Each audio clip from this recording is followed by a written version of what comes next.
शुद्ध ब्रह्म परात्परराम कालात्मक परमेश्वरराम சேஷதல்ப சுகநித்ரிதராம் பிரம்மாத்தியமர பிரார்த்திதராம்னு அந்த ராமரை போட்டுரும்.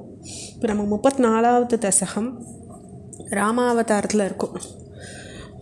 அப்போ ராமாவதாரத்தில் நம்ம இப்போ 3 ஸ்லோகங்கள் வரைக்கும் பாஷ்யம் பார்த்தோம். அப்போ லக்ஷ்மி தேவியின் அம்சமான சீதாவை ராமர் மணந்துக்கிறத நம்ம அந்த ஸ்லோகத்தில் பார்த்தோம். இப்போ 4வது ஸ்லோகம் பார்க்கலாம். आरुन्धाने रुशान्ते बृहुकुलतिलके सङ्क्रमय्यत्स्वतेजो याथे यातोऽस्य योध्यां सुखमिह निवसन् कान्तया कान्तमूर्ते शत्रुघ्नेनैगताथो कथवति परथे मातुलस्यातिवासं तातारप्तोऽभिषेकस्तव किल विहतः केकयातीशपुत्र्या. அப்போது பிருகுகுல திலக்கரான பரசுராமர் கோபத்தால் அறிவிழந்த போது அவர் உம்மை வழிமறிச்சார் இல்லையா? அப்போ தம்முடைய வீரியத்தை உம்மிடம் காட்டப்போக அதை உம்மைக்கிட்டேயே அர்ப்பணிச்சுட்டு நீர் அயோத்தியை அடைஞ்சவரா ஆனீரே அப்படிங்கிறார். அதாவது 2 பேருக்கும் போர் வந்தபோது ராமர் தான் அவரை வெற்றி கண்டார். அழகே உருக்கொண்ட அண்ணலே அப்படின்னு அழைக்கிறார். ஏன்னா காந்தையா காந்த மூர்த்தி, நீ எப்படிப்பட்ட மூர்த்தி, அழகான மூர்த்தி இல்லையா? காந்தையான மனைவியோடு இன்புற்று வாழ்ந்தீர் இல்லையா? அப்போ ஒரு சமயம் பரதன் சத்ருகுணனோட மாமா வீட்டுக்கு போயிருக்கும்பொழுது உம்முடைய தந்தை ஆரம்பித்த உம்முடைய பட்டாபிஷேகம் கேகேய மன்னனின் புதல்வியால் தடுக்கப்பட்டது. கேகேய மன்னன் புதல்வி யார்? கேகே யாதீச புத்ரியா. அப்போ யார் அவ?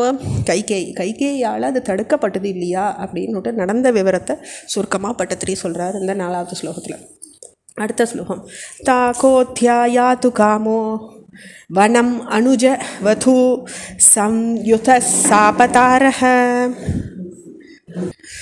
பௌராணாருத்ய மார்கே குஹநிலயகதஸ்த்வம் ஜடா சீரதாரி நாவாசாந்தாரிய கங்காம் அதிபதவி விபுணஸ்த்வம் பரத்வாஜம் ஆராத் நத்வா தத்வாக்கிய ஹேதோர் அதிசுகமவசச்சித்ரகூடே கிரீந்திரே. அப்போது இதில் என்ன நடக்கிறது? வனம் அனுஜ வது அப்படிங்கிறார். அப்போ வனத்துக்கு போகிறார் ராமர். யார் யாரோட போகிறார்? அனுஜ வது. அப்போ அனுஜன்னா தம்பி, அவருடைய தம்பியான லக்ஷ்மணனோட கூட போகிறார். வது அதாவது பெண்ணான யார்? சீதையோட கூட போகிறார் அப்படின்றத சொல்கிறாங்க. அப்போது இப்படி அவர் கிளம்பும் பொழுது தான் வழியில் கூட வந்த மக்களை திரும்பி போக செஞ்சீர் இல்லையா? குஹனுடைய இடத்த போய் அடைஞ்சிங்க. மர உரியோட ஜடத்தை அரிச்சுண்டு படகால கங்கையை கடந்துண்டு அருகில் இருந்த பரத்வாஜரை வணங்கி அவர் சொற்படி சித்திரக்கூட மலைக்கு போய் அங்கேயே இன்புற வசிச்சிங்க இல்லையா? சித்திரக்கூட்டே கிரீந்திரே, கிரினா மலை.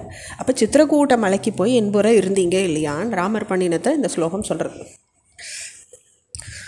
ஸ்ருத்வா புத்ரார்த்திகின்னம் கலு பரதமுகாத் ஸ்வர்கயாதம் ஸ்வதாதம் தப்தோ தத்வாம்பு தஸ்மை நீதாதீத பரதே பாதுகாம் மேதினீம் ச அத்ரீம் நத்வா தகத்வா வனமதி விபுலம் தண்டகம் சண்டகாயம் ஹத்வா தைத்யம் விராதம் சுகதிம் அகலயச்சாருபோ சாரபங்கீம். அப்போது ஸ்ருத்வா அப்படின்னா கேட்கறது அப்படின்னு அர்த்தமாகுது. அப்போ உம்முடைய பிதா புத்திரன் பெருவாற்றாமையால் சொர்க்கம் அடைஞ்சதை பரதன் வாயிலாக நீங்கள் கேட்டுட்டீங்க. அப்படி கேட்டுண்டு தவிச்சுட்டு அவருக்கு தர்ப்பணம் பண்ணினீங்க. பரதன் இடத்துல பாதுகையையும் பூமியையும் நீயே வச்சுக்கோன்னுட்டு ஒப்படைச்சிட்டீங்க. பரதே பாதுகாம் மேதி நீம்ச, அப்போ இந்த பூமியை நீயே ஆண்டுக்கோ அப்படின்னு சொல்லிட்டீங்க. பிறகு அத்ரி முனிவரை வணங்கிட்டு அத்ரிம் நத்வாத கத்வா வனமதி விபுலம், அப்போ அவரை வணங்கிட்டு விஸ்தாரமான தண்டக வனத்தில் புகுந்து பயங்கரமான சரீரம் படைச்சிருந்த அரக்கன் விராதனை கொண்டு சரபங்க முனிக்கு உரிதான மோட்சத்தை நன்னா கொடுத்து அருளினீங்க இல்லையா? சுகதிம் அகலயா சாரு போ சாரபங்கீம். அப்போ அந்த சரபங்க முனிவருக்கும் மோட்சத்தை கொடுத்தீங்களே சுவாமி அப்படின்னு இந்த 6வது ஸ்லோகம் சொல்கிறது. தொடர்ச்சி நம்ம அடுத்த பகுதியில் பார்க்கலாம். ஓம் ஸ்ரீ ராமச்சந்திர பரபிரம்மணே நமஹ.